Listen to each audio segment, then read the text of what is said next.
Morning, everybody. It is me, Christina, here, and another beautiful day in motherhood.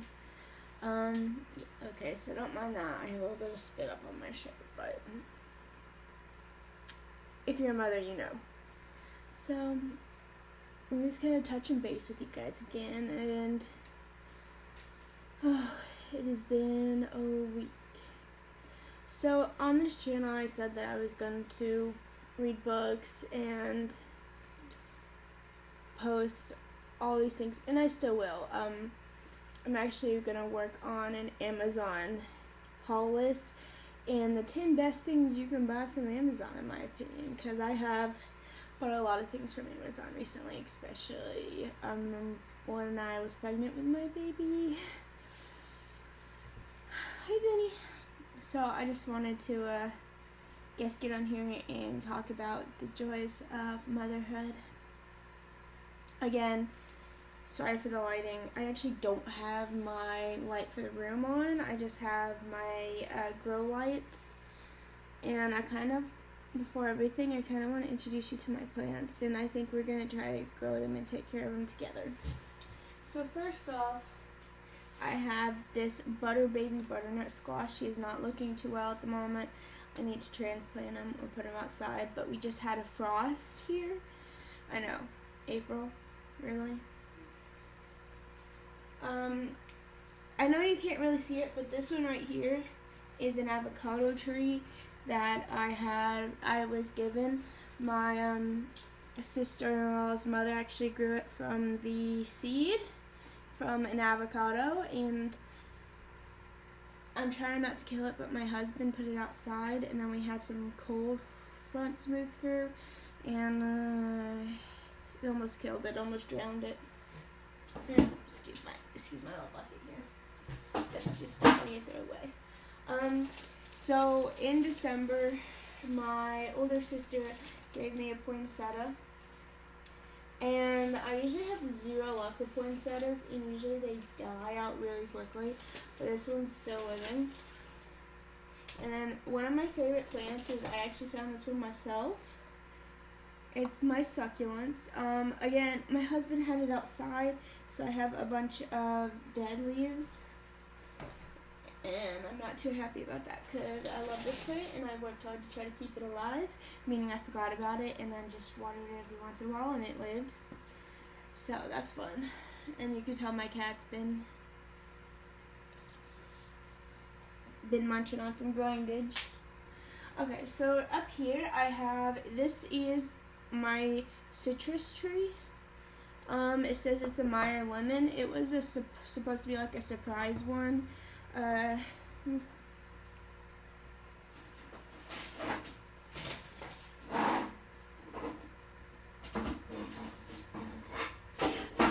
Okay, so I got these from Lowe's, and usually Lowe's have some really good. I'll have to show you my trees out back. I have a peach and 2 pear, and my olive trees unfortunately did not make it. They were about 2 years old, and then we had a really, really bad snow here. It's got a bunch of little growths and look like thorns, but this is what it is. It's a citrus specialty. Honestly, there's nothing special about it. It is literally a lemon Meyer, or Meyer lemon trees or plants. So, but I like lemons, so it's my first one. And then the second one is also a Meyer lemon, but this one's actually just a lemon. It was not a pick and you might get special kind of thing. It was literally the lemon I wanted. And then this one's the orange, the navel orange. None of their orange trees specifically looked that good to me, but since I've gotten it, I've gotten a couple of new growths, so I think that's awesome, and I'm going to have to definitely read up on these a little bit more because I don't want to kill them. They're actually not that bad priced, and this is the one that I look forward to the most, the olive tree. I should have bought 2 of these. I might go back and get another one. I don't know, but this is just like my one that was outside that died, and so I'm going to keep it inside for a little bit and then transplant it to even bigger containers so I don't have to worry about them dying, because that killed me.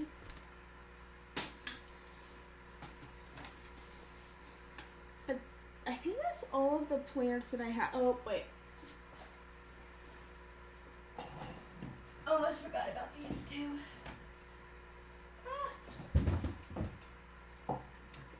As you can tell, I have some bamboo. Okay. So I have some bamboo as well. I have, they're supposed to be good luck bamboo, or lucky bamboo, so I don't really know. These are actually, to be honest, these are literally what my husband wanted, so they're his plants, but for some reason they're in my little room, I guess because his office got turned into our daughter's room, so I really can't say much about that. But I do plan on getting more, and right now I'm also looking for a fish tank because I have one goldfish named Karu, and I want to get another one that they're Oranda goldfish, so I want to get another one, and I want to name him Hikaru. Hopefully I can find them kind of the same so that they could look like they're twins. But yes, back to the story of joys of motherhood. So my little baby girl, my daughter, has kind of been through a lot in her little life. She is 3 months old as of today. Yes, as of today. And so let me just tell you, I am very grateful for her, and what she's been through what she's been through doesn't compare, I know, to other people's problems. And I'm not here to complain, but I'm here to, like, as a mother, just talk about the stresses of having a child nowadays, especially in this time of COVID. So my husband and I come from a kind of small family. It's just me, my two sisters, and my parents. And that's really all that it's ever been. We've never really had my grandparents or aunts or uncles in my life. And that's fine, because you don't know what you're missing if you never had it. And so, it's always been us. And then my husband, he's fairly close to his family. They all have their reunions and things like that. And, I never really did that. And I'm supposed to have one coming up in July, so I'll be going to his family. We've been married for over 3, and we've been together 5 years, so it's been a minute. But, back to my baby. I keep getting sidetracked, sorry. So, my daughter is 3 months old, and when we first had her, this is all normal stuff to go through, but she was the sweetest, cutest little thing. And my husband would take her during the days where we were in the hospital, and I'd take her at night. Well, she would not eat, and I had no idea why. Like, I was trying to breastfeed, and it just every time they would be like, "Oh, try to feed her," and she wouldn't eat at all. So finally, I broke down at about 4 a.m. after just hours and hours and hours of her crying, and I asked the nurse for some formula. Well, we gave her a bottle, and she still didn't want to feed. And I knew in my gut that something was wrong. So what I did is I kept calling the nurse back in and back in and back in until they listened to me. And I'm like, something is wrong, she doesn't want to eat. And they just thought, it's just me. Of course, I always get the blame. Well, one of the nurses finally listened to me, and she's like, let's take her to the nursery. We'll get her checked out. We'll look at her. And so they went, and they looked, and her stomach was full of fluid. I think it was 20 milliliters, which, if you know, that's about how big a baby's stomach is. She had swallowed amniotic fluid when she was coming out. But also, I can understand why she swallowed that fluid, because in the course of, I'd been in labor for about 28 hours at that point, and it was midnight, and they're like, okay, I think you're ready to push. Well, they had me push, and a couple of times, and apparently she started coming out a lot quicker than they thought. So right before she was actually, her head was poking out, and they're like, stop. And I was like, what's going on? And then I see them start throwing on gloves and their suits, and putting pads under me and dropping the bed. They had done none of that ready for the birth. So I had to stop with her head basically poking out. And then I was able to push her out.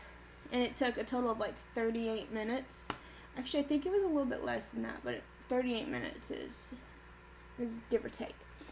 So I can see how she could have swallowed the fluid coming up. She was in the birth canal for a good little bit of time. So back to it. They emptied her stomach, and then while she was in the nursery, they tried to feed her a little bit, and she didn't. I guess she didn't know what to think about the bottle. So then she fed a little bit, and then she got brought back. And, of course, they're like, the whole time I'm here, you're not going to get to take her home. You're not going to get to go home until she eats something. And, of course, this is stressing me and my husband out more because she's not eating. Well, finally, they give us some formula, and I take the bottle, and I am able to get her to eat, and she eats the entire thing without throwing up. So that was a good thing. And then a couple hours or 2 hours later, we feed her again, and she's able to eat. So we're like, oh, good, this is great. But then I noticed that her, which I asked about it when she was born. There's like some crusties around her eye. I guess that's the best way to explain it. So we would go and I'd wipe the crusties. I asked the nurse about it, and they're like, oh, it's nothing she can be concerned about. I was like, okay, but then it just kept getting worse and worse. And so when the pediatrician came to let us go, 2 days later, I was like, okay, she has these crusties. What do we do about them? Are they okay? Are they safe? Yeah, I don't know. It's fine. It's normal. Okay, just take warm water and wash it. So we did that. And then we get her home. Well, we get her home, and she, for a couple of days, she's fine. Then she develops... then she becomes colicky at night, of course. Can't catch a breath there. And so, we take her in for that, and they're like, well, just burp her, and then they switched our formula. And it was to Similac. And that seemed to it didn't really help, but didn't really hurt, so we just pushed on. And then about 2 weeks old, she catches COVID.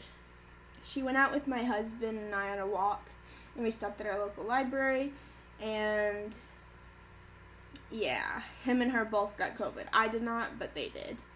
And so that kind of sucked because COVID was so bad on her. They almost had to hospitalize her because her breathing, she could not breathe really well, and she was coughing, and it was so heartbreaking to see.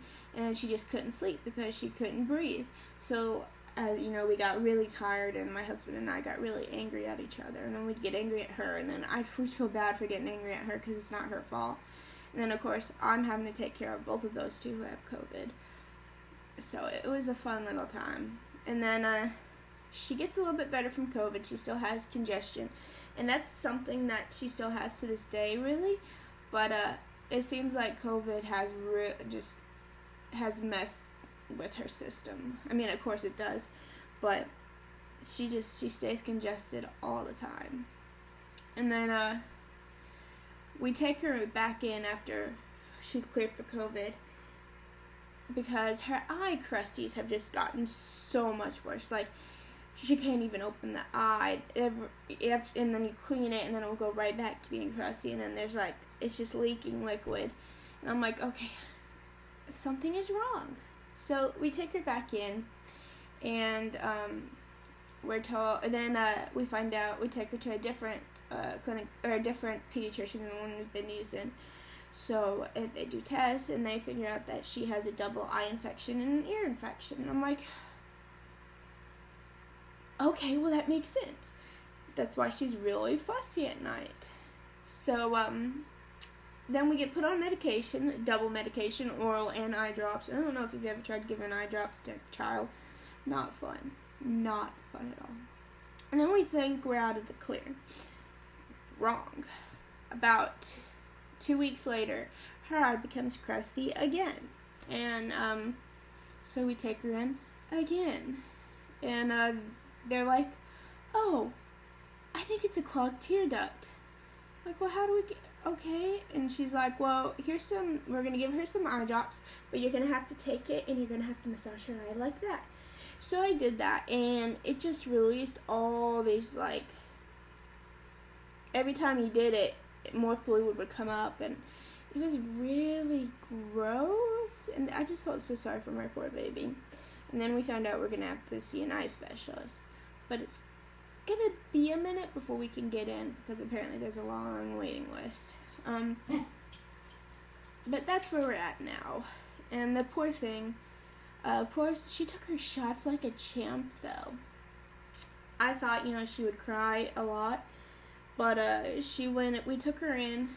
Of course, we gave her the Tylenol a couple hours before she came in, and then right after we left, we gave her more Tylenol. But she came in, she got, the 2 shots. There's 2 different people. They come in, they stab her at the same time. She cried for like less than a minute and then was like, okay, get me out of here. I need to go. I need to leave. Let's go. So that's exactly what we did. We took her and left. And she fell asleep really quickly. And through the day, she just kind of slept. She was a complete angel.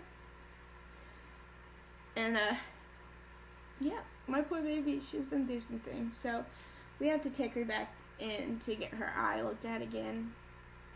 And, but other than that, her colic has actually become a lot better. Oh, I totally spaced on something, actually.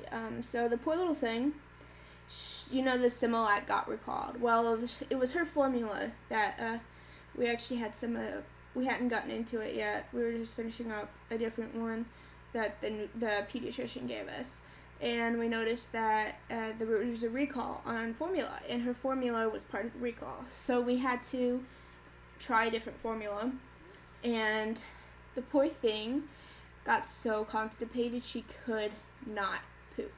So we took her in for that, and they told us grape juice and apple juice, which we double checked on the grape juice because we're like, grape juice? Okay. And so we go in for that, or we give her some of that. It doesn't really work. So then we have to take her back in, and this is like a week she hasn't pooped, over a week. So we take her back in, and they're like, oh, well, we don't see anything wrong with her. And we're like, okay. And they're like, well, give her a little bit of Miralax. So we did. Guys, this poor little baby was finally able to poop, but I had to help her push the poop out. Like, I know that's gross, but it was hard and like so big of a ball for her to pass. And then when I showed the pediatrician, I know this is kind of gross, I took pictures and I showed the pediatrician what it looked like. And he was like, well, that's normal, that's okay, it's just from her switching food. And I'm like, okay, well, what kind of food do we need to buy if this is how it's going to be? And he goes, well, no matter what food you buy, it's going to do this to her. So it's like, okay, then what do we do? He goes, just give her a little bit of juice. Well, when we went in to see the nurse the next time, just for a checkup, he told us grape. Well, we found out in his notes he had put pear juice instead of grape juice. So we switched her to pear, and she's been doing so much better, and it's so much easier for her to drink because she actually likes pear juice. She does not like grape juice, and she doesn't mind apple juice, but she prefers her pear. I can tell you that.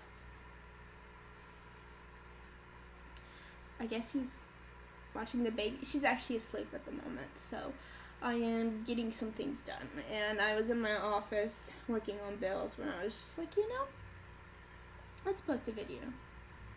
Get to know us a little bit. So yeah, my daughter is 3 months old and she's been through quite a bit. And I know it could be a lot worse. and I'm very thankful that's not, and all her problems seem to be very minuscule on the. But you know, as a new parent, and especially a first-time parent, it is kind of difficult to like adjust to parenthood, and I'll admit that because before her, like my husband's in the military, so I mean he'll be away on training or gone, and he works in when he's not, he works an hour away, so it's not like we live on base, so it was just me and my dogs, and now I have this little person to take care of all the time. And I'm gonna tell you, sometimes motherhood is not fun. It does cause a strain on your relationship. It does hurt.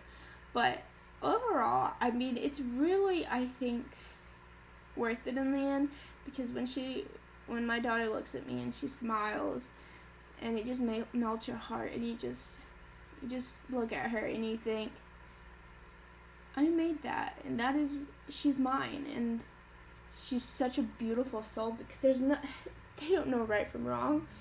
They just know that and my baby likes everybody.